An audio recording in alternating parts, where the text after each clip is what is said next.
We got a lot of initiatives done this year. I think it was probably one of the most successful years for any president of the recent past to get a lot done because we had to get a lot done. It was at a point where the society needed to make some dramatic changes. Hello and welcome to Beauty and the Biz, where we talk about the business and marketing side of plastic surgery. I'm your host, Maley, author of Your Aesthetic Practice, What Your Patients Are Saying, as well as consultant to plastic surgeons to get them more patients and more profits. And today I'm thrilled to be joined by a very special guest. It's Dr. Kiya Movassaghi, a board-certified plastic surgeon who's been in private practice in Eugene, Oregon for over 20 years.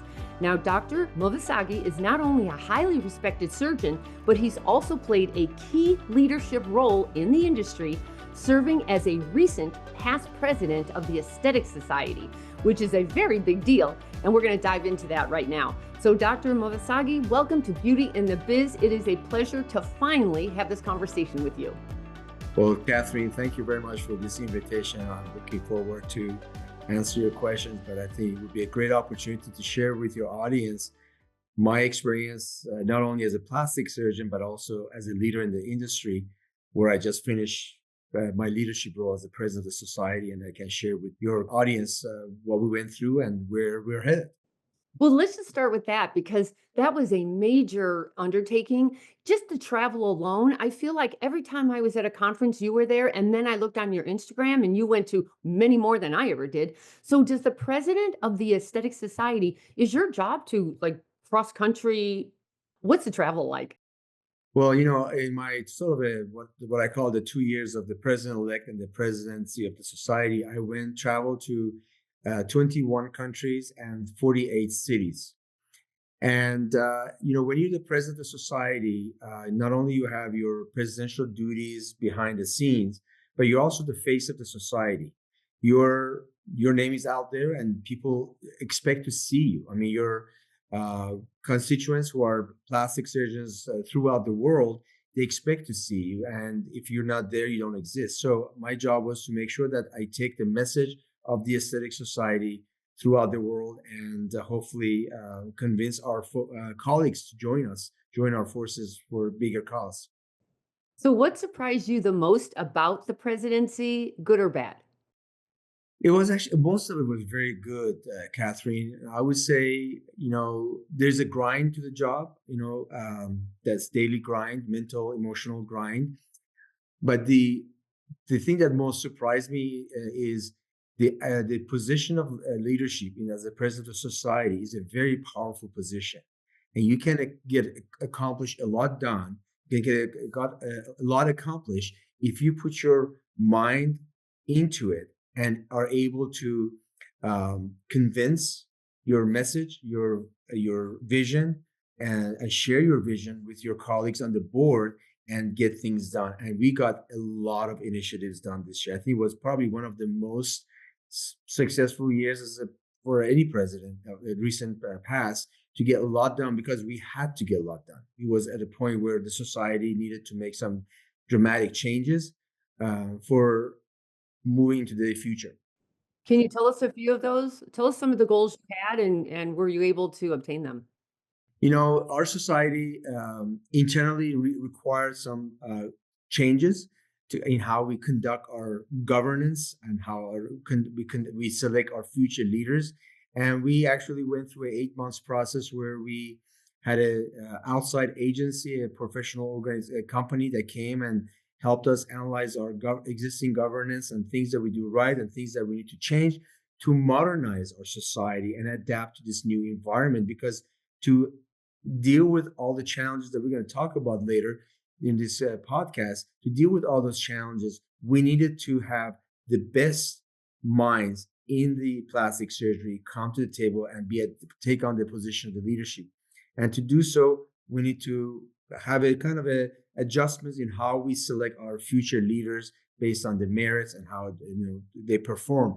And so that was very important. So that we got that done. And then externally, our society is based on three pillars. We call the three-leg stools: is your membership, your education, and your relationship with industry in this market. And we had to focus on growing all those pillars of our society. And I can tell you that we accomplish all of those. The society has the highest number of membership ever. And we financially did very well because we increased the value proposition for our members. We revamped our education, what we call reimagining how we deliver education. We added a lot of new elements to our education. And then on the membership front, we became more inclusive. We wanted to make sure that the aesthetic plastic surgeons still maintain that leadership role in the aesthetic market.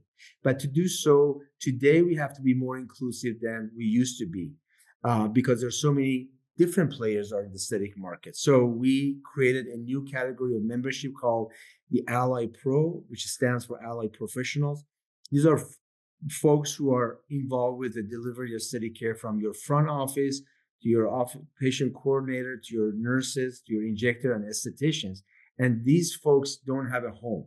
And we now create a new membership so they can join our forces and we can help them get that confidence, a sense of community, and also credibility. But more importantly, learn from the best in the business and raise the patient's safety and outcome, which helps all of us to grow. In addition, we added a new category of membership, which was the category of what we call the affiliate surgeons, because there are a lot of aesthetically minded surgeons like the facial plastics, dermatologists, and oculoplastics who also perform similar things that we do in certain areas. So we created a new category of membership for that. I'm very proud that they will be joining our forces, and I think we can join forces and become a bigger voice in the aesthetic market. Yeah, well, I can tell you personally, you've become a much bigger competitor than you used to be for me because I have spent my career consulting with plastic surgery practices. And I do that with phone training, sales training for the converting of the consults, just consulting on business and marketing. And I thought, oh dear, now you guys have done a good job with that. So congratulations.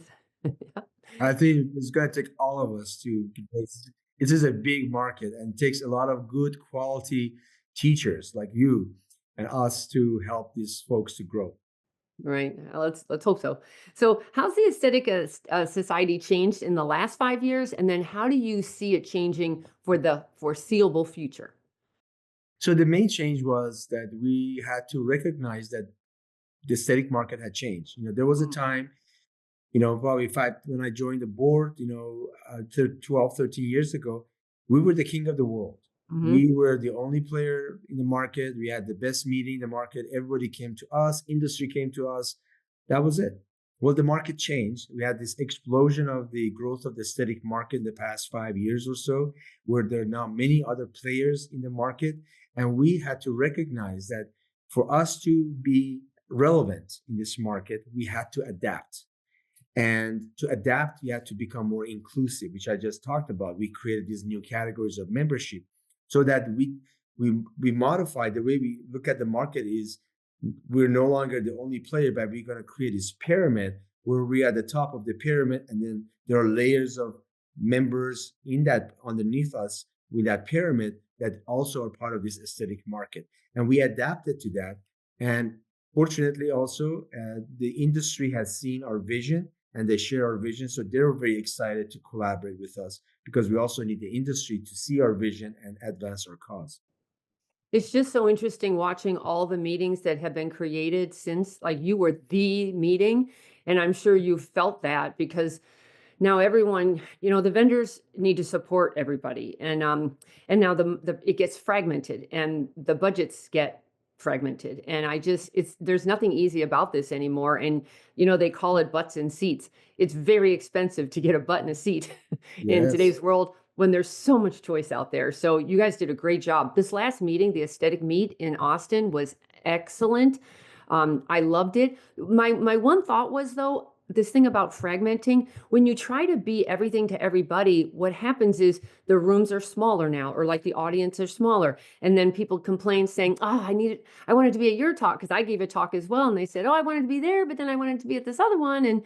And so I don't know what the answer is, but you did a good job. No, you're absolutely correct. This is that fine balance of, how much is enough, but not too much, that Goldilocks rule. And I think the I think I for personally the feedback I received was one of the better meetings we've had in the recent past. Mhm. So the whole reimagination process that we adopted this year worked and it paid off. Um, but I think we can do better, of course. And already our current president, Dr. Tracy Pfeiffer, is working on another next layer of reimagination and how to do better in Boston for our next year's meeting and also beyond Boston. How do you deliver education? Because we gotta rethink how we do education. As you said, there's so many meetings out there. There's so many topics out there. We got to figure out a fine balance. So is it going to be regional? Is it going to be a focused meeting on a specific topic? So education takes a different way of thinking, and that's where we're headed. But the good news is where we're going to go in the next 5 years. We are going to keep adapting, and I think I foresee us to be a much bigger player in 4 to 5 years. Should we continue on this trend? Nice, nice. And I just have to ask you, how did the presidency change you, either personally or professionally? That was a really big deal to be the president of such a big organization. What happened? I had this conversation with my wife the other day. I think I personally seen a tremendous growth on a personal level. I see myself as a much more kind of a competent, understanding person than I used to be, um, because it taught me that to as a leader, you need a team, and there's no I in the team, and that was a theme of my year. It was team and energy. To get things done, I need a team to come along with me, and we need to bring energy because energy becomes momentum. And that's exactly what we saw. And I came to the plate, and of course, there's some learning along the process. You make a few mistakes here or there, but overall, I felt like I grew as a person and as a leader and I understood what it takes to get an initiative done. It's not just my way, it's our way, and how you get where you make compromises while you still advance your initiative. And that was the big part of this as on a personal and professional level. Hello there. Quick pause to ask you if you have gaps in your practice draining your time, profits, and peace of mind. If so, I can help you streamline, grow, and take the guesswork out of your practice. Book your practice growth strategy review at katherinemaley.com, and let's turn those gaps into growth. Now, back to the podcast. And you have such a bigger perspective now, because the thing about surgeons is you're often stuck in your silo. You're in your practice for 20 years, you're doing your own thing. You're surrounded by yes people typically, you're running you're calling the shots, and it's just your way or the highway. And unless you get out and see what's everyone else doing, or even in other industries, it's so interesting. You must have such a much bigger scope now to glean from, because you see it from different perspectives now. Isn't that right? That's absolutely, again, I had to decide with all the travels I did to 48 cities, meeting a lot of my colleagues. I held a lot of town hall meetings, hearing our constituents, our colleagues, different plastic surgeons from different countries. And I learned that, even though there are some different regulations and different cultures, even within the US, in every state, we have different set of rules, but we all also share a lot of common challenges throughout the world. And I think it re-emphasized for me that coming together is the key as for our success in the future and find our commonality. So yes, I think it was great to learn that and use that to our advantage. And I think as a result, I think I'm better for it, and I'm hoping that the society was better for it. For sure. Well, I know everyone's been raving about the membership increase. Good for you. Yeah, that was a good one. That's a good Yeah, legacy. Yeah, it's the first year in several years that actually our memberships are going up. that's what I heard. Yeah, and that's a big deal. What would you say? You just talked about challenges. What would you say is one of the biggest challenges that plastic surgeons are facing today? Sure. We used to be surgeons, and that's what we like. I mean, we all went to plastic surgery because we enjoy doing surgery. But the aesthetic market has changed. So one channel on a personal level for each plastic surgeon is how you adapt to this new aesthetic market, because you have to learn that your patients no longer expect you to be just a plastic surgeon. You're expected to be the wellness, health, rejuvenating physician, a more comprehensive package than used to be. They're not just coming to you for their facelift and breast operation, but they're coming to you, now I did the facelift. How can I maintain it? Or I'm not ready for a facelift. How do I maintain my youthfulness? And more importantly, a lot of the Gen Z are coming along. That's the new demographic coming along, and they're focused on prejuvenation, not rejuvenation. They don't want to get old. They don't want to get the wrinkles like you and I did. They want to prevent it. How do they maintain their joints, health, hair, all those things? So the challenge on the personal level for each plastic surgeon is, how do you adapt to this market that you not only deliver the best surgical options for your patients, but you also need to deliver the non-surgical options, which is, you have to learn how you incorporate the two, the synergy. And we just recently had a podcast on that, how you bring a medical spa into a surgical practice, because it's a missed opportunity if the surgeons don't learn that. Now, on the external level, not so just outside your own practice, the challenge is all the players that have entered the market. The competition is different. Now, I heard from a lot of my colleagues throughout my travel is, oh, you're teaching so and so to do this, or teaching the other person to do that. I tell them, this is a capitalistic society. It's a free market. You're not going to control who enters the market. What you can control is who you are, what you do, and what you deliver. And I always use the analogy, iron sharpens the iron. To get better, you got to deliver better product. That's how you're going to set yourself apart from the competition. I know old school used to be, I just want to be a surgeon. That's all I want to be. I want to be a surgeon. And you can still do that, but you will get eaten alive if you can't keep that surgery schedule filled, because not everyone's ready for surgery. And they're not going to just all of a sudden show up for surgery and then they've been going to somebody else forever for non-surgical. I do think you need both in today's world. The issue is it gets more problematic with the more variables you add to a practice. And most surgeons are like, "Are you kidding me? I have to be the visionary, the leader, the manager. I have to, deal with all this staff, because staff's always the biggest challenge. And then on top of that, you have to be the content creator for marketing. And I really feel for you. It's changed so much where you have to be involved in so much of this.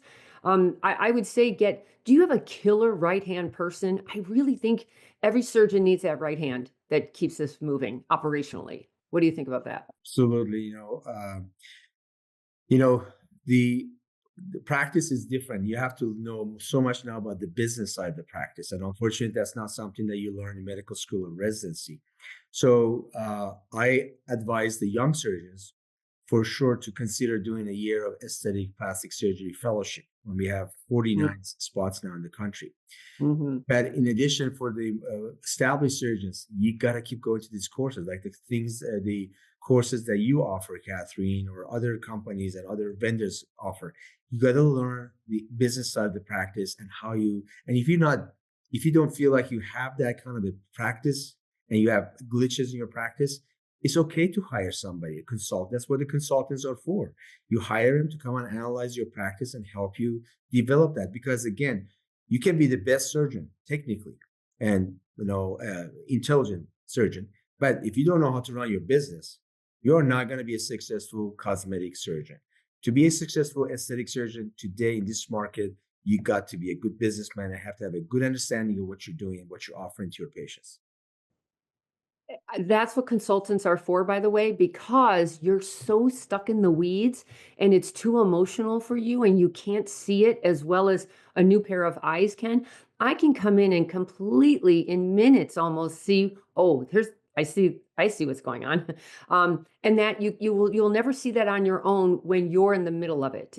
So I can't stress enough how important it is to get another perspective from somebody, but somebody who knows what they're talking about, Of not just course, of course. yeah.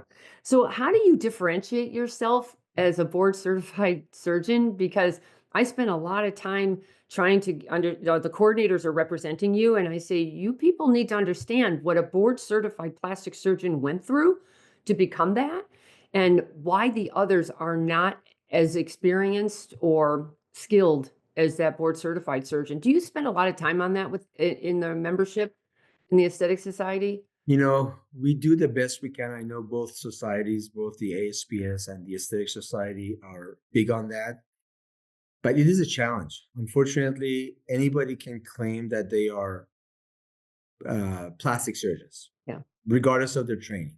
I'm a plastic surgeon. Doesn't mean anything these days. The word plastic surgeon. Sure, if somebody is a patient is smart enough, they can do the due diligence and investigate the surgeon and understand what the logos mean and all those things that we talk about. But at the end of the day, it is about your production, what you're putting out there Mhm. and the way you run your business. If the patient comes to you and they like you and you do a good job and you have a good word of mouth and your market is good, they're going to stay with you. They're not going to care whether you are this board certified or that board certified. Now, of course, board certification means something. Now, that's why I think one thing that will differentiate a plastic surgeon, aesthetic plastic surgeon from a non-plastic surgeon is the ability to join the aesthetic society. And why is that important? Because it brings you to the 3 C's of a membership. It gives you credibility, it gives you a sense of community, and gives you confidence. Why credibility and confidence? Because now you're getting your education from the best source, the best trusted and vetted source of education. That's where we come into play. And that's where we kind of revamped our whole education delivery this year, which is going to even get better. We have an Aesthetic Society Academy. You mentioned that, earlier that you have the meeting. We had the aesthetic meeting in Austin, and there were so many rooms going on at the same time, and people could only go to one or the other. Well, all of those are videotaped and are housed in the Aesthetic Society Academy, so you can go back and if you signed up for the register for the meeting, you can go back and watch those programs so you don't miss out on anything. So I think there's a lot that you have to learn and get better at it. And I think that's why being a member of the aesthetic society gives you that prestige that others are not going to have. But at the end of the day, you got to do your best to be the best educated, do the best surgical outcome, best medical spa, best patient care. I mean, you do all those things, you check those boxes, everything else will take care of itself. And I would also get really good at educating your patient base on why you're so good at what you do, why you get the results you get. Unless you explain that to a consumer patient, the marketing will win out, at least in the short run, They need to know why. Like let's say some of the surgeons say I do a drainless tummy tuck, but they explain the technique that like underneath the technique that's letting them do it drainless. That's the other hidden part. Like explain it somehow with props and diagrams. That's super helpful because the consumer just doesn't know. They just don't. It's very helpful. And it's very important when patients contact your office for the first time for the person who answers the phone call to spend the time with that person because that amount of time that's spent and to explaining things to the patient, the prospective patient, and credentialing the doctor. Why this doctor, as opposed to somebody else? And then if they have a specific procedure in mind, as you said, you can always, if your website and your social media information is very strong and good, you can refer them to that. Like in my situation, a lot of patients come to me and say, they're already prepared. Like, oh yeah, I know your 3 levels of facelift. They've read it on my website, and then my patient explains it on the phone, so they come much more prepared. But they also find that time spent with our staff, front office, back office, much more valuable time, and nothing is rushed. Yeah, for sure. Speaking of marketing, I used to have trouble with the your aesthetic society because you had a lawyer who poo-pooed every one of my ideas. And I understand that, but you have to also live in the real world, And do you still? I know the lawyer retired. I'm sure you replaced him with another one. But are there any marketing no-nos that you still all stand by that you just do not want the plastic surgeons to do? Yeah, you cannot claim something that's not true. I mean, you cannot say I'm the best plastic surgeon ever created. I mean, you have to back up your claims. So we recently had a surgeon from Florida who wanted to join the society, a well-known surgeon, well accomplished, great education. But his website or whatever it was said the facelift surgeon in Florida. You gotta get rid of the D. I mean, there's so many good surgeons there. You're not the only one. But other than that, but you can credential yourself, with the things that you do very well. If you have publication, you credential yourself. But you can't just say, I am the best surgeon in the world, but you have to back it up. But other than that, yes, you have to market. You have to be aggressive. You have to be creative with your marketing. You have to know what patients these days want to watch, what works, what doesn't work. So a lot of those things goes into it. What do you think about social media? You personally are doing a really good job on your Instagram. You have 270,000 followers. What's the secret there, and how much time are you spending on it? Um, I have a confession to make. The confession is I hate social media personally, as in I don't want to spend my time on it because I'm so busy with everything. I do not have a single moment in my day that I can actually go on my phone. So when I see my colleagues, on they're posting things, means they're not busy enough. But I will give my folks the content. So, we have social media days where I have folks in the office who are my social media, the younger people, the social media, they understand social media better than I do. They come and tell me, hey, this is what we're going to do. So we just started on Friday, we had 3 hours of social media production creation, Mm. video interviews, clips, this funny things, things that are interesting. Like today, I was between OR cases, and my physician assistant came up saying, hey, Dr. M, let's just do a little quick video about what you just did. And I just do it. And then they take the content and deliver it. But your content needs to be fresh. It needs to Mhm. be entertaining. It needs to be informative. Those are the things that patients want to see. And when social media we started, obviously we were at 2000, I don't know how many years ago was that. And then organically we have grown it. Of course, what I do also helps. I've been very public. I've been traveling the world, and so people Mhm. start getting to know my name and name recognition. So that helps. But I think, as you can see, the good social media is very powerful. By the way, you probably lost a lot of business being the president of the Aesthetic Society because there's no way you were in your practice as much as you normally would be. But on the other hand, if you got a lot of good PR from that, perhaps you grew your audience. So there's probably a pro and con there. Sure. Obviously, I didn't do the job with the intention of growing my popularity, but with the job comes some recognition. And Mhm. some of the things I did was fun, and I wanted to make sure that I stay kind of healthy and active during all my travels. I pledged that at the beginning of my 2-year process, I pledged that I will run in every city that I visit, and And I did did you? that. I ran in every city. But it was there for 36 hours or 24 hours. I would wake up in the morning, go get a run or two runs, depending on how many days I was there.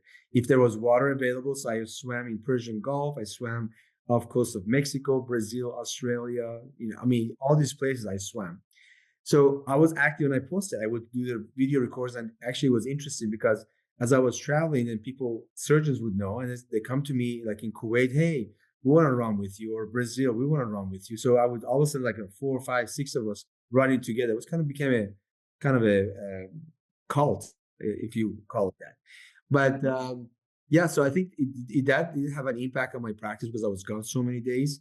But at the same time, I was fortunate that I had a very active medical spa that also helped to keep the practice going. But and also was much more productive with my time. So I was doing more selective surgeries. So there were things that were more kind of financially more productive than other things. So again, I did the best I could, but it was an honor that I would do it again if I had an opportunity to do it again. It was a great year. I would never forget it for the rest of my life. That's a big deal. Did you ever have to run in the snow? I did. I ran in Sun Valley. I ran in Park City. I actually went all the way from the bottom at 6,000 feet. I ran all the way to the top, which was 9,000 feet. And there were all these people on the chairlifts that say, hey, there's a chairlift you can take off. You don't have to run. But yes, I ran in the snow. I ran in the sun in Arizona where it was hot, humid, all the weather. Oh, dear Lord. All right, that sounds awful. Regarding still on marketing, let's talk about AI because it definitely is sweeping the world. I personally love it. I love what it's doing for me. I'm so much more productive. I'm more creative. It's like having just the world in my back pocket. It's quite Amazing. Do you think it's going to affect our plastic surgery industry and how? Well, I mean, I think we're at the infancy of AI and its incorporation into medicine in general. But every meeting you go to now, we had in our meeting in Austin, there are AI talks. I created a new community this year called Evolving Technologies, and with Mm, the intention of working on the AI. And yes, it's gonna come. Whether we like it or not, it's coming. It's already every Zoom meetings we're on, somebody's doing the AI mhm. transcribing. So it's here. I'm actually using AI now for my through a company I signed up for facial analysis, so that the patients can go in and at home analyze their face and see where they need the fillers and the Botox and so forth and so on. And that's helping. There's also a version for body contouring AI, so they can use it. So if we are at the infancy and it's just gonna enter the medicine whether we like it or not. So we as a plastic surgeon, we have to be at the forefront because we are very innovative and technology driven folks, and we just have to see how it comes together. I think it's going to be a big game changer. And I will say, as this gets more and more competitive, those who get a lot more efficient using things like I think is going to be a game changer because you can't do more surgery. You can't do more marketing. Like you'll run out of money and time and effort to get more efficient with doing what you're doing. I think that's going to be the name of the game. How do you do more with less? With less staff, with less labor, with less mistakes. So that'll be interesting to watch. I will say one thing about AI. I do believe everyone needs to protect their IP. So please, watermarks on everything, date everything, because people are going to be swiping and deploying your content like crazy. Have you ever seen your content somewhere else or your photos in another country? I have not, but I'm sure people do it. Yeah, so it's crazy. And Um, so how about what's next for you? Now that I mean, that was a pretty big game you were playing, Now what do you do? Do you go to Tahiti? What do you do now? I obviously I've gained a wealth of knowledge and experience and leadership um, improvement. So I think I've already been signed up for a few advisory boards for different companies to use my services.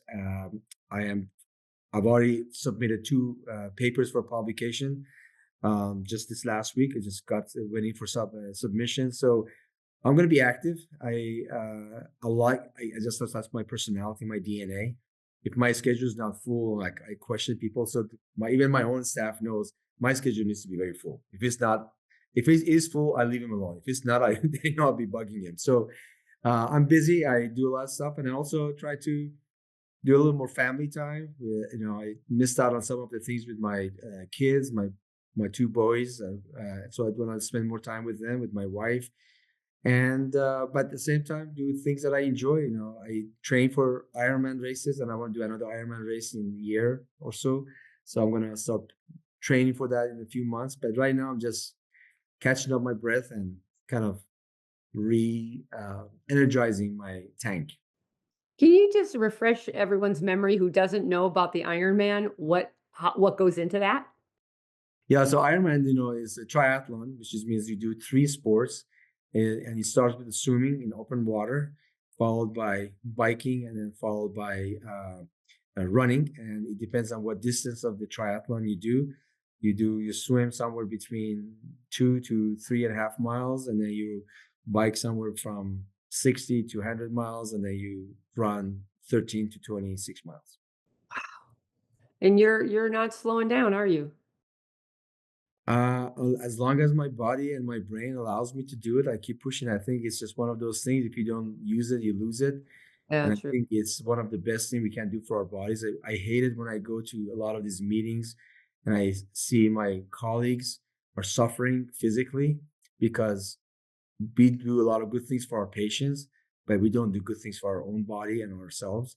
And I think it's very important that the physicians spend time on their own wellness, both physical and emotional wellness. If you don't do it, you're gonna fall apart. Plastic surgeons are number one physicians suffering from neck and shoulder and spine problems. A lot of neck fusions, back fusions, shoulder rotator cuffs, I mean, people doing liposuctions all day long. Yeah, you make some money, but it's just not good for your shoulders, or ergonomically is not good. So folks need to learn how to do things ergonomically right for their bodies, so that by the time you get your 50s and 60s, you're not falling apart. You have your retirement days to look forward to and enjoy it, rather than be, handicapped. So I think it's, to me, that physical and emotional part is very important on a personal level. By the way, just last question. Did any of your kids want to follow in your footsteps, or do you have an exit strategy for down the road? I have two boys, 23 and 26, and I'm proud of both of them, what they're doing. I'd never, I mean, I grew up in a family with a lot of physicians, my whole Mm. mom and dad and sister, brother. But with my kids, I thought it was best, when they're growing up in the US, to have all the options available. I didn't want to make them narrow-minded. So Mm. they saw what I do. And I have my older son who's got more of a liberal arts mind. He's more of a business mind. He does wealth management. And then my younger son is like more like me. I kind of see me in him. Mm. And he just went on a mission in Dominican Republic with an orthopedic group, and Oh, then came back and got so excited about medicine. And now he's taking his MCAT exams in 2 weeks, and I think he's hopefully goes to if he goes to medicine, he will become a surgeon. What kind, I don't nice. know. But he's got the ingredients to become a surgeon. Yeah. Oh, I was thinking they watched how hard you worked and thought, I'm not doing that.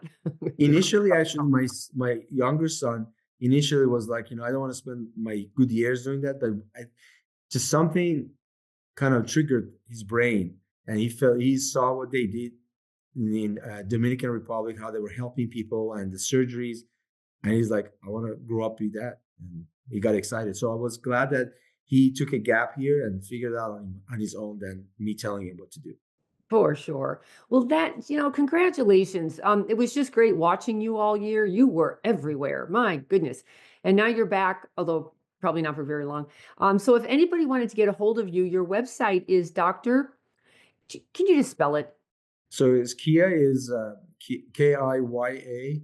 Movassaghi is Mov as in Victor, Ass as in Sam, Aghi. Once Dot. you get the hang of it, it's a really fun name. It's just, if you follow the letters, it's just a lot of letters, but if you follow the letters, actually phonetically, it's very easy. Yeah. Yeah. Although And it's not Japanese. it does sound very Japanese, and I It like Dr. does. M. That Dr. M's even easier. And then somebody, if you want to check out his Instagram, he's doing a really good job. I'll tell you, you're doing what I tell everyone to do. Just have your staff catch you doing the day in the life of a plastic surgeon. So they're not interrupting you, they're just filming what you do all day. And Yeah. that is the content. It's not that hard. Yeah. Although it's helpful if they know video editing. And so your Instagram is the same thing, Dr. Kiya Kiya Movassaghi. Movassaghi. Yeah. Yeah. Thank you so much. I really appreciate it. And I'll be seeing you at the next meeting, I'm sure. Catherine, thank you so much for this opportunity, and I'm glad I was able to share, what I've learned in my perspectives with my colleagues throughout the country and the world. Thank you. Absolutely. And everyone, that's going to wrap it up for us today. And if you would, please subscribe to Beauty and the Biz so you don't miss any other episodes. And if you've got any questions or feedback for me, please leave them on my website at catherinemaley.com, or you can certainly DM me on Instagram at catherinemaley.mba. Thanks so much, and we'll talk again soon. The fastest way to success is to model other successful surgeons who have what you want, but you can only see their results, not the path they took to get there. So you continue to jump from one thing to another, hoping to find something that will work for you too. But it rarely does. So try this shortcut instead. It's guaranteed to move you forward. I compiled my intellectual property to grow cosmetic revenues, everything I've gleaned over the years, into one playbook of the most successful practices and what they do to win. Go to cosmeticpracticevault.com and let's grow your cosmetic revenues.